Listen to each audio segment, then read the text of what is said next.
നമസ്കാരം. ഇൻസ്റ്റഗ്രാമിലെ ഒരു വീഡിയോയ്ക്ക് വന്ന കമൻറ്റിനെ കുറിച്ചാണ് പറയേണ്ടത്. ആ വീഡിയോ അഫ്ഗാനിസ്ഥാനിലെ സ്ത്രീകളുടെ ഇപ്പോഴത്തെ അവസ്ഥയെക്കുറിച്ചാണ്. സ്ത്രീകൾ അവിടെ വലിയ നരകയാതനയാണ് അനുഭവിക്കുന്നത്, ശ്വാസം വിടാനുള്ള സ്വാതന്ത്ര്യം പോലുമില്ല എന്നൊക്കെ തുടങ്ങിയിട്ടുള്ള ഒരു വീഡിയോയാണ്. അങ്ങനെ അവിടുത്തെ സ്ത്രീകൾ ഇപ്പോൾ അനുഭവിക്കുന്ന എല്ലാതരം പ്രശ്നങ്ങളെക്കുറിച്ച് ആ വീഡിയോ കവർ ചെയ്തു പോകുന്നു. അഫ്ഗാനിസ്ഥാനിലെ സ്ത്രീയായിട്ട് ജനിക്കുന്നതിൽ പരം നരക ജീവിതം വേറെയില്ല. ഭൂമിയിലെ നരകം എന്ന് വേണമെങ്കിൽ, എസ്പെഷ്യലി സ്ത്രീകൾക്ക് നരകതുല്യമായ ഒരു ലൈഫ് കിട്ടുന്നുണ്ടെങ്കിൽ അത് അഫ്ഗാനിസ്ഥാനിലെ സ്ത്രീകൾക്കായിരിക്കും. അഫ്ഗാനിസ്ഥാനിലെ താലിബാൻ റെജിം പ്രകാരം സ്ത്രീകൾക്ക് സൂര്യപ്രകാശം കൊള്ളാനുള്ള അവകാശം പോലും ഇല്ല. Everything shut down. സ്കൂളില്ല, അവർക്ക് കോളേജസ് ഇല്ല, അവർക്ക് പഠിക്കാനുള്ള അവകാശമില്ല, അവർക്ക് ശ്വസിക്കാനുള്ള അവകാശം ഉണ്ടോ എന്ന് ചോദിച്ചാൽ അതും വേണമെങ്കിൽ അതും കൂടെ മാത്രമേ നിഷേധിക്കാനുള്ളൂ. ബാക്കിയെല്ലാം എവ്രിതിങ്, ഈച്ച് ആൻഡ് എവ്രിതിങ്. ഒരു ബുർക്കയ്ക്കകത്ത് ശരീരം മൊത്തം മറച്ച്, ലൈക്ക് കൊച്ചു കുട്ടികളുടെ പോലും ബോഡി ഫുൾ കവർ ചെയ്ത് മാത്രം അഫ്ഗാനിസ്ഥാനിൽ. അതിൽ ഉമ്മത്ത് കാരണം, അവരുടെ ഒരു സ്നേഹം കാരണം നടത്തിയ ഒരു സുഡാപ്പിയുടെ കമൻറ്റ്, ആ കമൻറ്റ് നമ്മളെ അന്തം വിട്ടുപോകും. ആ കമൻറ്റ് വായിച്ചു കഴിഞ്ഞാൽ നിരവധിയായിട്ടുള്ള സുഡാപ്പികൾ ഈ രീതിയിൽ തന്നെയാണ് കമൻറ്റ് ചെയ്യുന്നത്. കാരണം അവർക്ക് അഫ്ഗാൻ എന്ന് പറഞ്ഞു കഴിഞ്ഞാൽ സ്വർഗ്ഗമാണ്, സുവർഗമാണ്. അവരങ്ങനെ പറഞ്ഞില്ലെങ്കിലേ അതിശയുള്ളൂ. എങ്കിലും ആ കമൻറ്റ് ഒന്ന് കേൾക്കാം.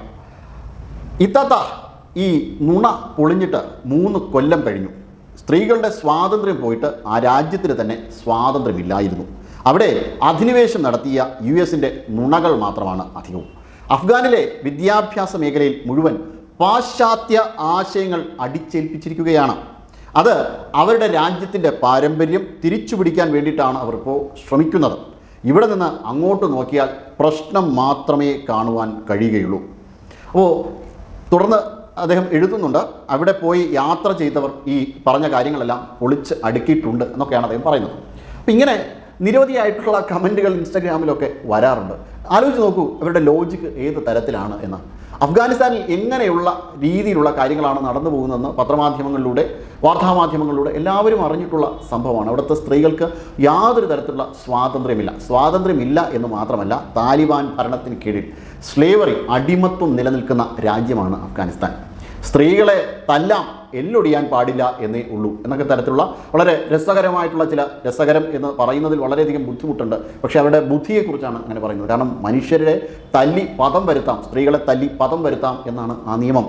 അങ്ങനെ നിരവധിയായിട്ടുള്ള നിയമങ്ങളുണ്ട്. സ്ത്രീകൾക്ക് വിദ്യാഭ്യാസം നടത്തുവാനുള്ള അവകാശമില്ല. എന്തിന്?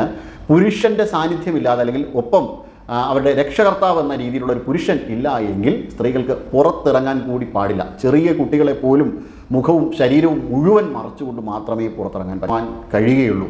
ആ രീതിയിൽ സ്ത്രീകൾക്ക് ഒരു സ്വാതന്ത്ര്യവും ഇല്ലാത്ത നാടാണ് അഫ്ഗാനിസ്ഥാൻ. ആ അഫ്ഗാനിസ്ഥാനെക്കുറിച്ചാണ് ഈ രീതിയിൽ ഘോരം ഈ സുഡാപ്പി കിടന്ന് വാദിച്ച് തകർക്കുന്നത്. നിരവധി ആൾക്കാർ ഈ രീതിയിൽ കമൻറ്റ് ചെയ്തിട്ടുണ്ട്. നമ്മുടെ രാജ്യത്തിൻ്റെ ഒരു അവസ്ഥയാണ്, ഈ രീതിയിലാണ് മുന്നോട്ട് പോകുന്നത്. മറ്റൊരു കമൻറ്റ് ഞാൻ കണ്ടത്, അതൊരു പോസ്റ്റിലാണ്.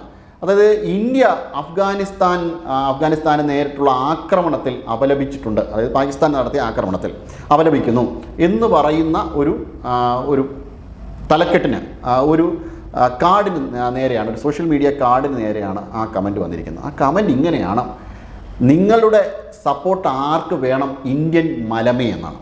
നമ്മുടെ രാജ്യത്തിനെതിരെയാണ് പ്രതികരിക്കുന്നത്. പാകിസ്ഥാനിയായ, അല്ലെങ്കിൽ നമ്മുടെ ഭാരതത്തിനകത്ത് ജീവിക്കുകയും സ്വഭാവത്തിൽ പാകിസ്ഥാനിയായ ഒരു മനുഷ്യൻ്റെ, അല്ലെങ്കിൽ രക്തത്തിലും ബുദ്ധിയിലും പാകിസ്ഥാനിയായ ഒരു മനുഷ്യൻ്റെ കമൻ്റാണ്. ഇങ്ങനെ പോകുന്നു പല രീതിയിലുള്ള മനുഷ്യർ നമുക്കിടയിൽ. ഭീകരവാദം ഇനി ഇതിലപ്പുറം എങ്ങനെയാണ് നമ്മുടെ മുന്നിലേക്ക് വരേണ്ടത്? ഇത് സ്ലീപ്പർ സെല്ലുകളൊന്നും അല്ലാതെ ഇത് അങ്ങനെ അവിടെ പതിഞ്ഞിരിക്കുന്നു എന്നൊന്നല്ല, വളരെ പ്രകടമായി നമ്മുടെ മുന്നിലേക്ക് വരുന്നു എന്നാണ്. നമ്മളിനി എത്ര അകലത്തിലാണ് ഈ ഗ്രൂമിങ് ഗ്യാങ്സ് ഇപ്പോൾ തന്നെ പ്രസൻ്റാണ്. പഹൽഗാം പോലുള്ള വിവിധ വിഷയങ്ങൾ നമ്മൾക്ക് നേരെ കൊഞ്ഞനം കുത്തുമ്പോഴും നമുക്ക് ജാഗ്രതയോടുകൂടി ഇരിക്കുവാൻ കഴിയുന്നില്ല. ഇപ്പോഴും ഈ ഉമ്മത്തിൻ്റെ ആൾക്കാർ ഇവിടെ കിടന്ന് വളരെയധികം സജീവമായി വിരകുന്നു എന്നുള്ളതാണ്. ഇത് ഒരിക്കലും അനുവദിക്കാൻ പാടുള്ള കാര്യമല്ല. നമ്മുടെ രാജ്യത്തിനകത്ത് സ്വാതന്ത്ര്യത്തോടുകൂടി എല്ലാ മനുഷ്യർക്കും ജീവിക്കുവാൻ കഴിയണം, സ്വതന്ത്രമായി അഭിപ്രായം പറയുവാനും കഴിയണം. ഭീകരവാദത്തെ അനുകൂലിക്കുന്ന രാജ്യങ്ങൾ, സ്ത്രീ സ്വാതന്ത്ര്യത്തെ ചോദ്യം ചെയ്യുന്ന രാജ്യങ്ങൾക്കെതിരെ സംസാരിക്കുവാൻ ഈ നാട്ടിൽ സ്വാതന്ത്ര്യമുണ്ട്. ആ രാജ്യത്തെ അനുകൂലിക്കുന്നത്, അവിടുത്തെ മനുഷ്യത്വ വിരുദ്ധമായ പ്രവർത്തികളെ അനുകൂലിക്കുന്നതൊന്നും ശരിയായ കാര്യമോ ശരിയായ നീക്കമോ അല്ല. ഇതൊന്നും അറിയാഞ്ഞിട്ടല്ല ഈ സുഡാപ്പികൾക്ക്. അവരിതെല്ലാം പറഞ്ഞുകൊണ്ടേയിരിക്കും. അവർക്കിങ്ങനെ ഈ കുപ്പായത്തിനകത്ത് ചുരുങ്ങിപ്പോകുന്ന സ്ത്രീകളെയാണ് ആവശ്യം. അവർക്കിനി എന്ത് തന്നെ സംഭവിച്ചാലും വേണ്ടില്ല, സിറിയയാണ് അവരുടെ ഏറ്റവും വലിയ ഉദാത്തമായ രാജ്യം. പാകിസ്ഥാനും സിറിയയും ഒക്കെ ഈ രാജ്യങ്ങളിൽ നിന്നാണ് യൂറോപ്പിലെ പല മേഖലകളിലേക്കും കടന്നു കയറുകയും അവിടെ ആ രാജ്യത്ത് കടന്നു കയറി അവിടുത്തെ സ്ത്രീകളെ കൂടി നശിപ്പിക്കുകയും പീഡിപ്പിക്കുകയും ഒക്കെ ചെയ്ത ഗ്രൂമിംഗ് ഗ്യാങ്സുകൾ നമ്മുടെ രാജ്യത്തിനകത്തും ഈ തരത്തിലാണ് അവർ പ്രവർത്തനം നടത്തി വന്നിട്ടുള്ളത്. പലതരത്തിലുള്ള ജിഹാദി പ്രവർത്തനങ്ങൾ, ലവ് ജിഹാദ് പോലുള്ള പ്രവർത്തനങ്ങൾ, അതിനെ എതിർത്ത് കഴിഞ്ഞാൽ ഇസ്ലാമോഫോബിക് ആവും. ഇസ്ലാമോഫോബിക് ആകാതിരിക്കാൻ വേണ്ടിയിട്ടാണ് UK ഈ ഗ്രൂമിംഗ് ഗ്യാങ്സിനെ കുറിച്ച് ആദ്യഘട്ടങ്ങൾ അറിഞ്ഞിട്ട് പോലും പല ഉദ്യോഗസ്ഥരും പ്രതികരിക്കാത്തത്. കെയർ സ്റ്റാമർ ഇപ്പോൾ രാജിവെക്കുന്നതിൻ്റെ ഒരു കാരണം അതുകൂടിയാണ്. ആ രീതിയിലാണ് അവിടുത്തെ കാര്യങ്ങൾ മാറി മറിഞ്ഞു പോയത്.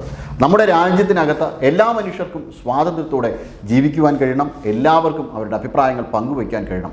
ഭീകരവാദികളെ അനുകൂലിക്കുന്ന ആൾക്കാർ തൽക്കാലം ആ ഭീകരവാദ രാജ്യങ്ങളിലേക്ക് പോകണം. ഈ രാജ്യം സമാധാനപരമായി ജീവിക്കുവാൻ ആഗ്രഹിക്കുന്ന മനുഷ്യരുടെ നാടാണ്.